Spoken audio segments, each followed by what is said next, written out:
Flower मत समझना, fire है यह। जिस फिल्म ने बीते बरस के गुजरते गुजरते हिंदी बॉक्स ऑफिस पर धमाल मचाया, वो अब OTT प्लेटफॉर्म पर है।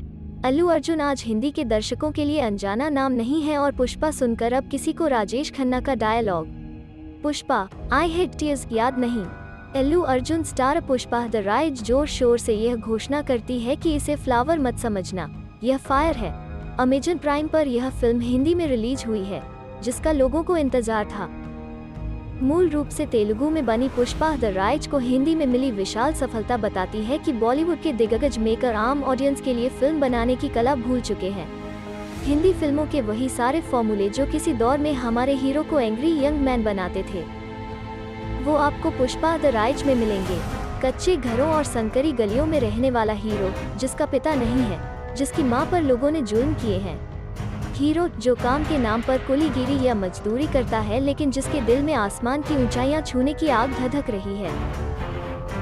हीरो जिसकी खूबसूरत हीरोइन पहले नाना कहती है और फिर मुस्कुरा कर शर्माते हुए धीरे से हाँ कह देती है। जिस खूबसूरत हीरोइन को कामी विलेन हड़प लेना चाहता है, लेकिन हीरो अपने क्रोध की लपटों और हाथियों जैसे बल से सब कुछ ध्वस्त करते हुए आखिर में ऊंचाई हासिल कर ही लेता है। उसके पास अब क्या नहीं है, वो किसी से भी यह कहने की हैसियत रखता है कि मेरे पास गाड़ी है, बंगला है, पैसा है।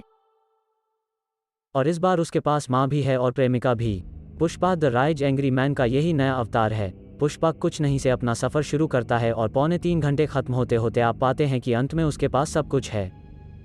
पुष्पा की कहानी में आपको भले ही लगे कि इसमें नया क्या है, लेकिन इसका अंदाज़ बयां नया है, अपने समय और जमाने के हिसाब से है। इसका हीरो बॉलीवुड के चिकने अहंकारी चेहरों से विपरीत है। वो दड़ियल है और उसे अपनी स्थिति पर गर्व है। उसका आत्मविश्वास, उसकी कद काठी और उठने बैठने चलने का ढंग उसे आज के बॉलीवुड सितारों से अलग बनाता है। फिल्म को जिस तरह से शूट किया गया है, वह एक अलग दृश्य अनुभव है। अभावग्रस्त हीरो का एक एक दृश्य भव्य अमीरी से रचा गया है। फिल्म में जिन लाइट्स और कलर्स का इस्तेमाल किया गया है, वो बॉलीवुड फिल्मों के बनाए फ्रेम को तोड़ते हैं और यह आंखों को सुखद लगता है। एक्शन यहाँ शानदार और नया है, किसी हॉलीवुड फिल्म की नकल नहीं है। इसी तरह अल्लू अर्जुन, रश्मिका मंदाना और समांथा के डांस आकर्षित करते हैं। उनके स्टेप्स लय के साथ उत्तेजना जगाते हैं। इस म्यूजिक और डांस में रिपीट वैल्यू है। पुष्पा द राइज आंध्र प्रदेश के शेषाचलम के लाल चंदन के वृक्षों के घने अंधेरे जंगलों की कहानी है। यहाँ पुष्पराज अल्लू अर्जुन लॉरी ड्राइवर है, जो काटे गए पेड़ों को जंगल से बाहर निकालकर अलग अलग ठिकानों तक पहुँचाता है।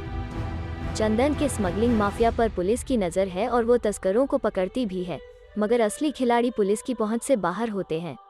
पुष्पा अपने माफिया सरदारों को तरकीबें बताता है कि कैसे पुलिस की आंखों में धूल झोंक कटे हुए लाल चंदन के पेड़ों को सही जगहों तक पहुंचाया जा सकता है।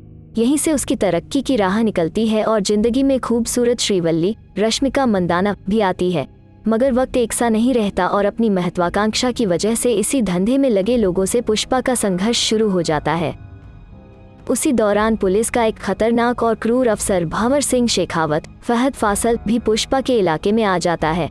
अब पुष्पा क्या करे, यह कहानी दूसरे भाग यानी पुष्पा द रूल में देखने को मिलेगी। दूसरा भाग 2022 में ही रिलीज होगा। इसमें संदेह नहीं कि यह फिल्म देखने लायक है। इतना जरूर है कि श्रीवल्ली और पुष्पा के प्रसंग में कुछ संवाद और दृश्य फेमिनिस्टों को अखर सकते हैं। उन्हें पुष्पा द्वारा नायिका का पीछा करने, उसका एक किस पैसों से खरीदने की कोशिश करने समेत कुछ अन्य जगहों पर फिल्म स्त्री विरोधी मानसिकता का शिकार लग सकती है। मगर यह गहरे और अलग विश्लेषण की बातें हैं। पुष्पा द राइज के हिंदी संवादों को अच्छे लिखा और डब किया गया है। एक रोचक कहानी के खांचे में सजी मसाला फिल्म का पूरा मजा पुष्पा द राइज में आता है। हिंदी में लंबे समय बाद दिख रहा है कि दर्शक हीरो के अंदाज को याद रखें और कुछ उसे कॉपी करने की भी कोशिश करें। फिल्म की मेकिंग से लेकर सभी एक्टरों के काम तक पूरा मामला यहां बांधे रखने वाला है। एक बार आप फिल्म देखना शुरू करें तो समय का पता ही नहीं चलता। फिल्म खत्म होने पर दूसरा पार्ट की प्रतीक्षा बनी रहती है।